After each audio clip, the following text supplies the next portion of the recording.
Hi, everyone. My name is Isaac May. I am the Associate Social Media Strategist at Pew Research Center, and today I'm here to talk to you about engagement strategy, in particular, how we at Pew Research Center go about developing our content and engagement strategy. And I'm also going to give you some tips and ideas on how to best engage your audience in what many are referring to as the golden age of social media and digital marketing. So let's get started.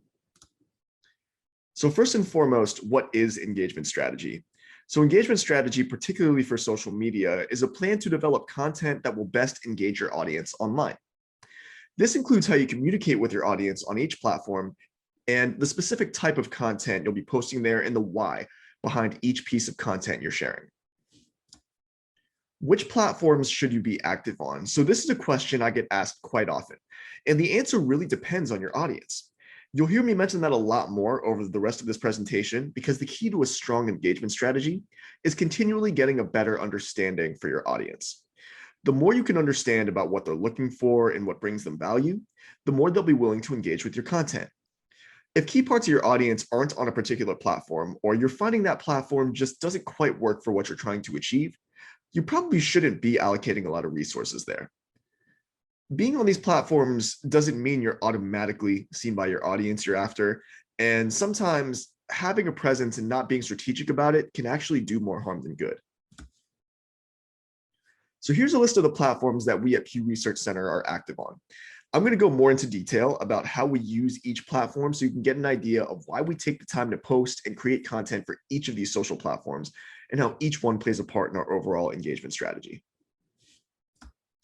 Before I do that, I'd just like to quickly explain who we are so you can get a better understanding of why our engagement strategy on social media is the way that it is. So Pew Research Center is a nonprofit fact tank that informs the public about the issues, attitudes, and trends shaping the world.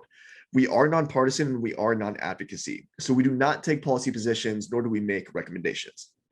We are a subsidiary of the Pew Charitable Trust, which is our primary funder.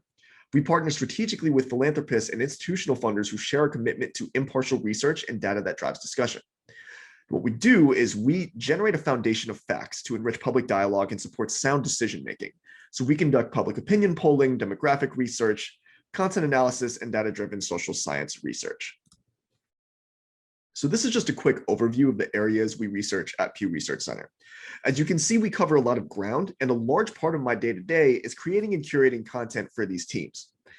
While we do have a few general audiences we're always trying to reach and engage, we often target specific audiences, particularly when we have a specific report or something we're putting a lot of resources into. We want to make sure that we are delivering that content to the right audiences online. So anything that we're creating and sharing across all these teams, every now and then I will go in and I will try to develop content for specific audiences, but I'm going to touch on that a little bit later. Before I get more into detail about the social media platforms we're currently active on, hopefully this chart from a study we did earlier this year will give some additional context, at least in a more big picture way, as to why we're active where we are online. So as you can see, some of these usership numbers are pretty significant. And I recognize some of you may already be familiar with these numbers, but some of you may not be. So I just wanted to give you an idea of what the landscape is looking like right now. So we cross-post everything we publish on our website to Facebook and LinkedIn. We do sometimes cross-post to Tumblr, but we're not quite as active there. However, there is still an existing audience that needs to be served. So we do try to post there when we can.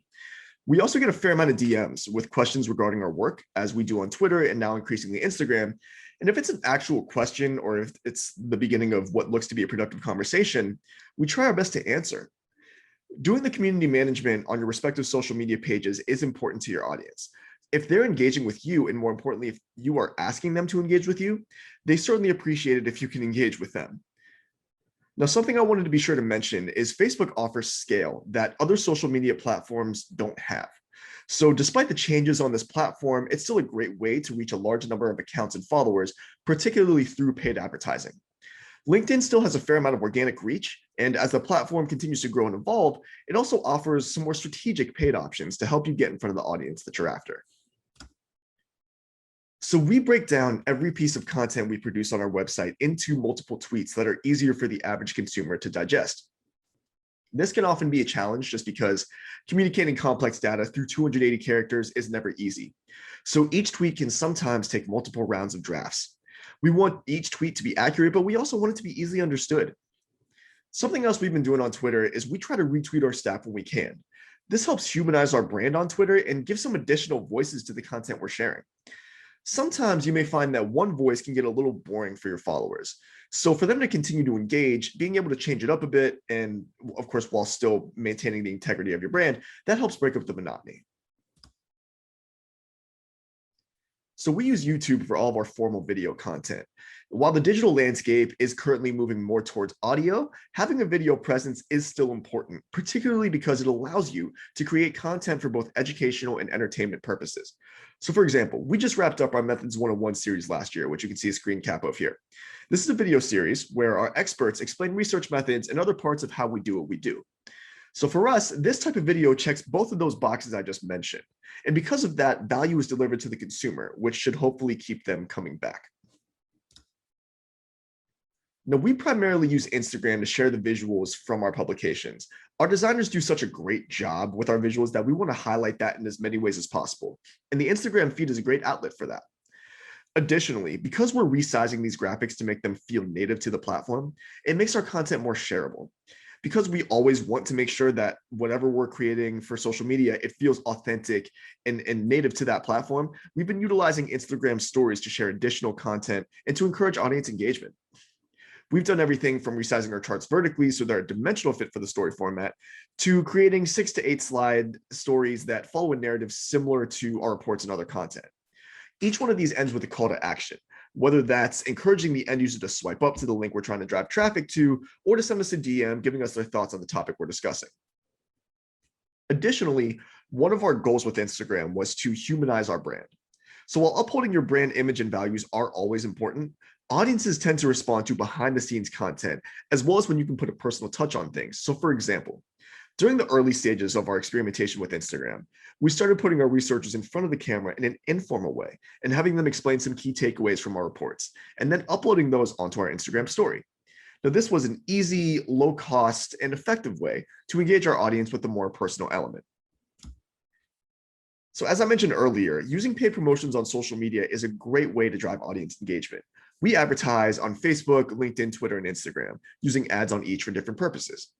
A lot of times when we release a report, I'll go into Facebook Ads Manager, and I'll just use this as an example, and I'll look to target specific kinds of individuals on Facebook and Instagram that may be represented in the content we're sharing, or specific kinds of individuals we think that content is going to resonate with. And when you are working with different teams that cover all types of different research areas, as I showed earlier, this is where paid social becomes really, really effective. So what paid social allows you to do is to take advantage of its audience targeting. You can create specific audiences you think your content is going to resonate with and deliver your content to them. That way, you have a much better chance of reaching who you want to reach. So because of this, paid social is also a much more cost-effective alternative to traditional advertising. You're able to see more specific results, and you can tailor each campaign you run to specific goals you want to achieve, whether that's traffic to your website, engagement on a post, video views, etc.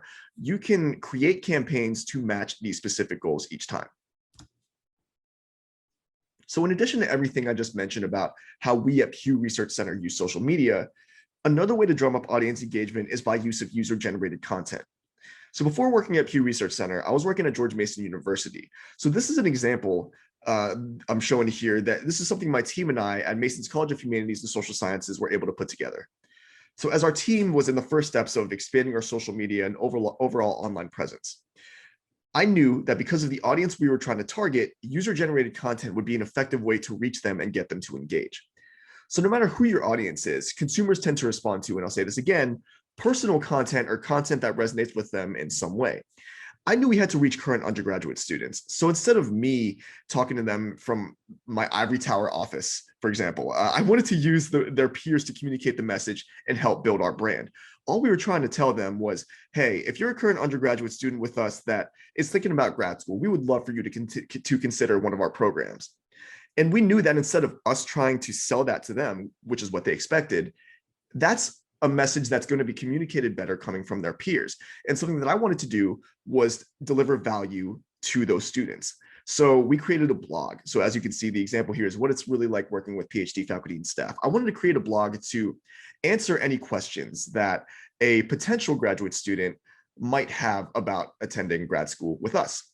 Something else I wanted to do was do some Instagram takeovers with current graduate students and take our current undergrads who may be considering a graduate degree program, take them through a day in the life of what it's like to be a grad student at Mason. So tactics like this, they helped build our brand and develop our brand into a name and a program that our audience could trust and thus engage further with in the future. That way, when one of those audience members is going through their development and their process of deciding if they want to go to grad school or what grad school they wanted to attend, they can always think of us and the content that we created that they were engaging with. Again, because it came from their peers and because it delivered them value, that's something that I knew that they would always consider moving forward. So by now, you've probably seen that a large part of engagement strategy is just understanding your audience and recognizing their needs and ways of consumption. Something that I wanted to be sure to mention as I wrap up is how that can change. There will almost assuredly be parts of your audience, if not your audience in its entirety, that begin to hop on new trends and new means of communication and consumption. And this is why I must stress that being unafraid to innovate is vital to your future success online. I've said before that if you refuse to innovate, I think you're in the wrong business. In social media in particular, the landscape will always change. And to me personally, that's what keeps it exciting. And I'm not saying you need to hop on all the latest new trends, but if you know your audience is there and it makes sense for you, you should always look to see how a new platform, a new way of consumption can work for you. Of course, it is vital, it is important for you to always make sure you are upholding your brand image and your brand values. But if you can continue to grow with your audience, both now and in the future, and evolve as they evolve, that's something that's going to keep them always engaging, both now and moving forward. So that's everything I have for this particular presentation. If you have any questions or would like to continue this discussion further, please feel free to message me here at the email listed. Thank you all so much for your time. I hope you enjoyed this presentation. Have a wonderful day. Isaac, wow, that was a great talk. I want to thank you for that. It was a short talk, but you covered all the bases. So, from that, the audience and myself has some follow-up questions. So we want to take some time to just kind of answer those follow-up questions. So the first one is going back to engagement strategies. You gave some great insight and thought on that, but if somebody doesn't have an engagement strategy or it's old, talk about how can they develop a new engagement strategy or improve the one they already had. So kind of like I talked about in the presentation, it always comes back to who is your audience. So the first step, if you are developing an engagement strategy from the ground up, or if you are kind of revamping yours from a few years ago, it's always important to take a look at your audience and maybe take a look at how that landscape has changed over the past few years. Are they getting younger? Are they aging up and getting older as your company continues to grow? These are the questions that you have to answer first before moving forward. And then once you can get those questions answered, you can kind of then take a look at where you are online in that particular landscape, and then kind of do your research and due diligence to see how Facebook, Twitter, Instagram, LinkedIn, YouTube, how all the major platforms have changed. And like I said a bit in the presentation, does it really make sense for you to be there? But of course, that always comes back to your audience. So it is always audience first, and then taking a look at the platforms and seeing what feels real and authentic to you. Yeah, I love what you said. Audience first. I think as content creators who spend so much time creating great content, but if it's not in line with the audience, it doesn't matter. So talk about that. I think a lot of times social media, because of celebrities, Kanye West and everybody else, we all want millions of followers and thousands of comments, but talk about really defining that audience and creating content for that niche audience.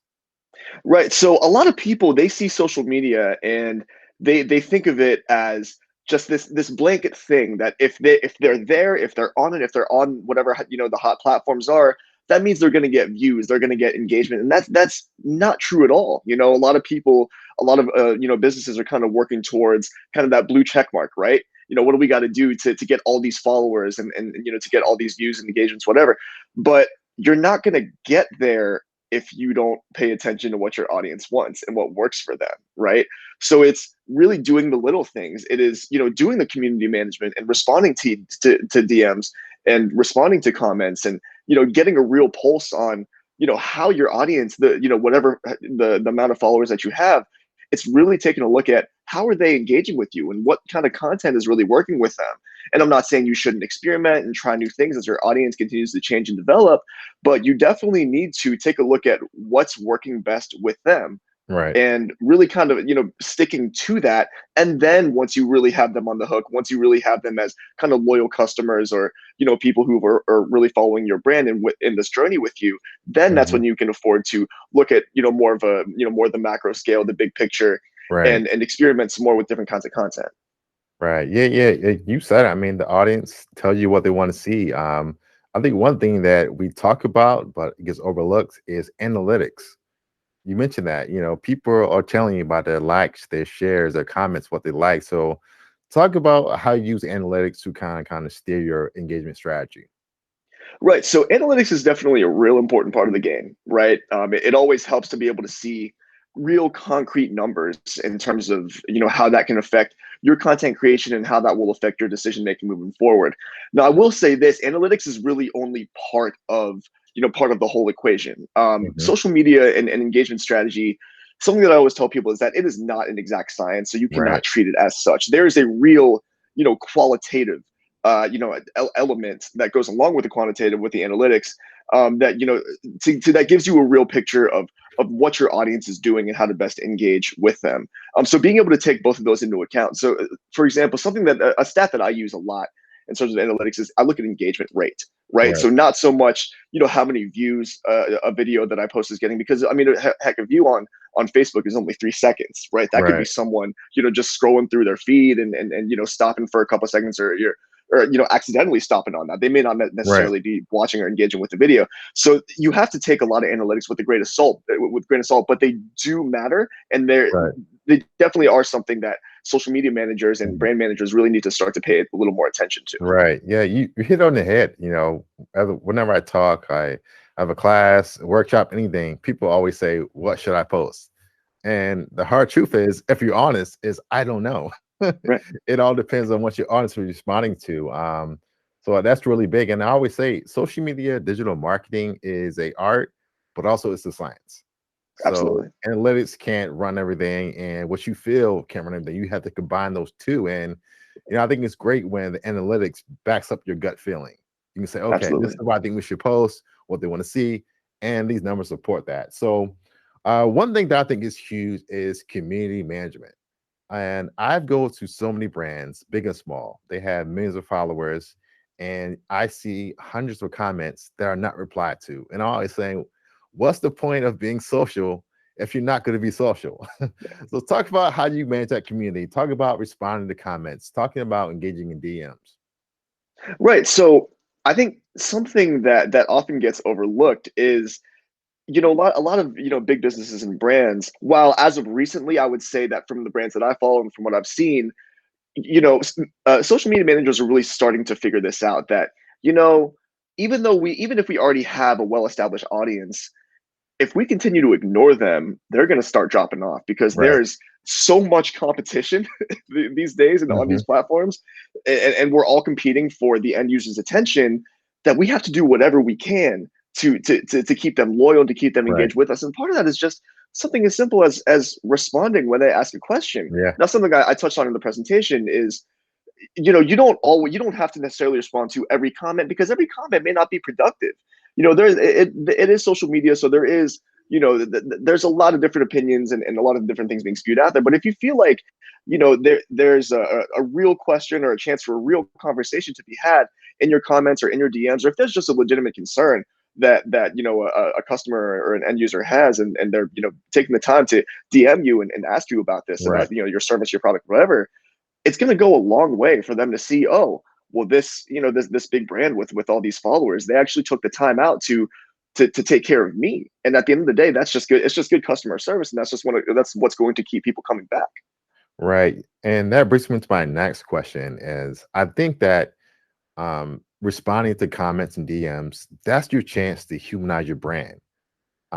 Because that's where you can really have that engagement conversation. And that engagement is going to make somebody come back to your profile the next day.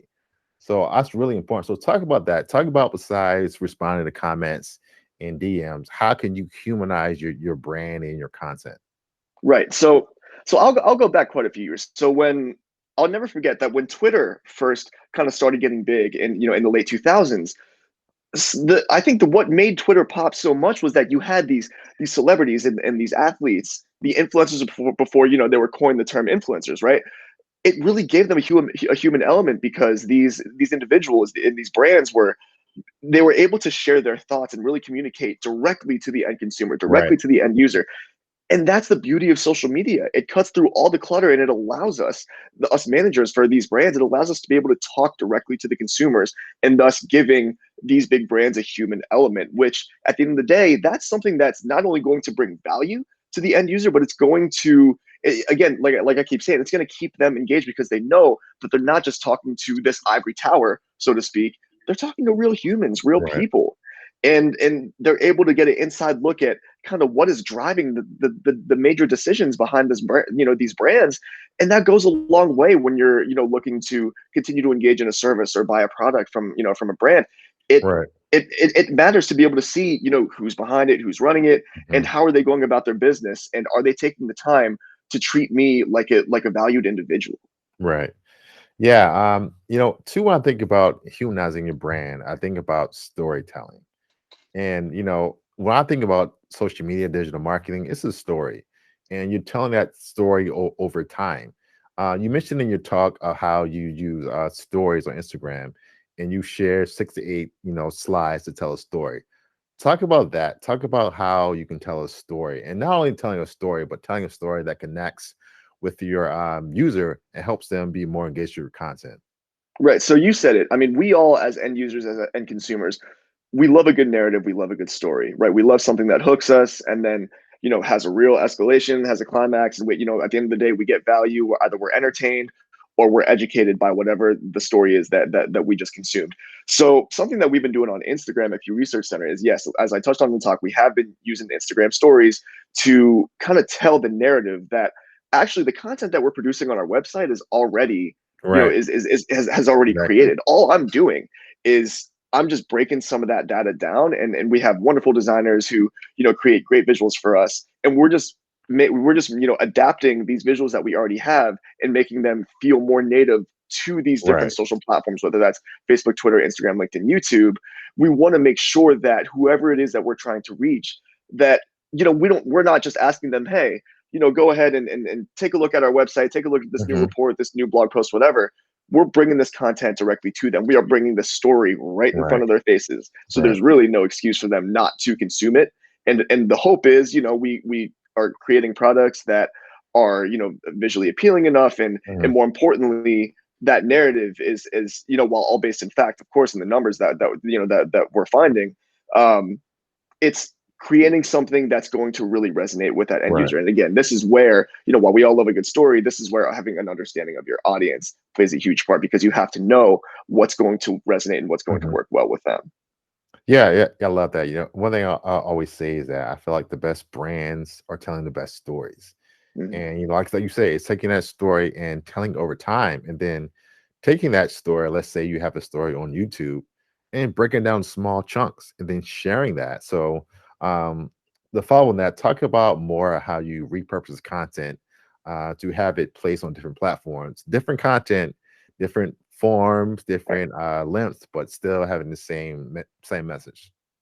Right. So generally any brand, any business, they're going to have a lot of tentpole items, Right. each quarter, right?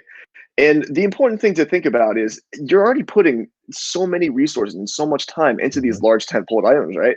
So why not break those down and take little pieces of that story, of that narrative that that you have in that content, and why not break those down into what's called micro, little pieces of micro content, right? So Right. whether it's a single slide Instagram story from a particular chart that we have, or Right.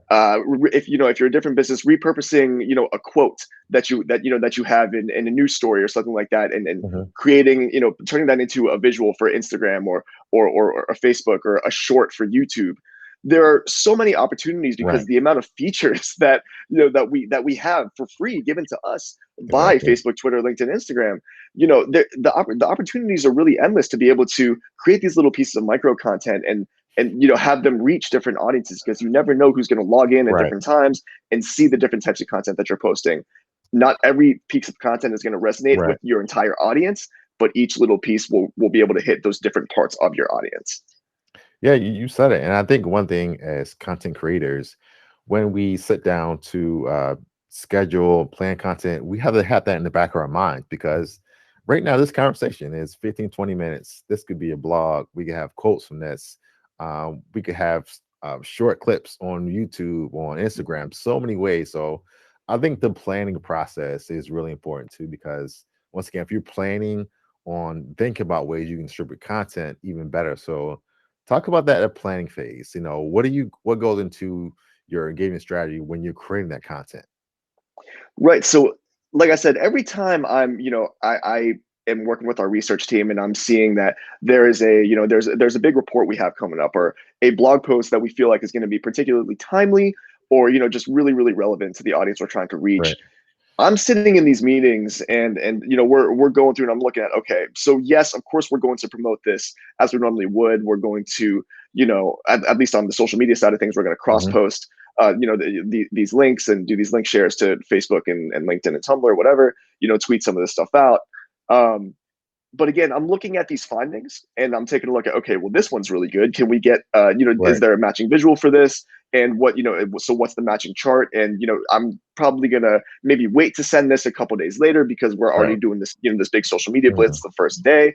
So I'm taking a look at everything that I feel like is going to work well and Right. figuring out, okay, understanding the context of all of these platforms, how am I going to make each piece of content feel as native and as authentic as possible Right. to all these platforms? Because that's the only way it's going to work. The Mhm. regular old, just a big link share across and cross Right. posting across all of your different platforms, those days are long gone and have been for years. Right. If you're not sitting there months before a certain product or news story comes out, and figuring out how it is that I'm going to share this across all my Mhm. platforms and how I'm going to make that different to resonate with these different audiences, or different parts of my audiences rather. If you're not Right. doing that, then you're a huge step behind everyone else. Right. Right. Great. Okay. So once again, thanks for your time. We're wrapping up here, but I have one final question. And when you said this in your talk, I want to stand up and clap. And you talked about how you have to continue to innovate. And one thing I always come across social media, digital marketing is people think, it's kind of one and done. But I say it's a constant process of experimenting and changing. And each poster you make is an opportunity to learn and make changes. So talk about how you cannot become stale and stagnant and continue to change and continue to innovate. Right. So social media and digital marketing in general, it is not the place to rest on your laurels, because the landscape changes so quickly, and your audience will grow and develop and change so quickly, and the platforms that they're on will continue to change and continue to evolve. Because like I said before, there is so much out there for for an audience member, for an end user's attention.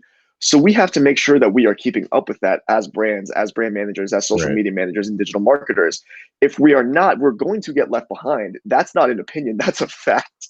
Yeah. And you can take a look at all the different social media outlets that have just crashed and burned over the past couple of years because they were hot for a second, Yeah. and a lot of folks, a lot of influencers sank all their time and money and resources into that platform, right? And next thing you know, they're left in the dust because they weren't also creating on YouTube. They weren't also Right. creating on TikTok, on Right. Instagram, right? Whatever. And I'm not saying you have to go where all the attention is every time, Mhm. but you have to like I said before, you have to always understand where your audience is and keep a pulse on that Right. every day, every year, 365.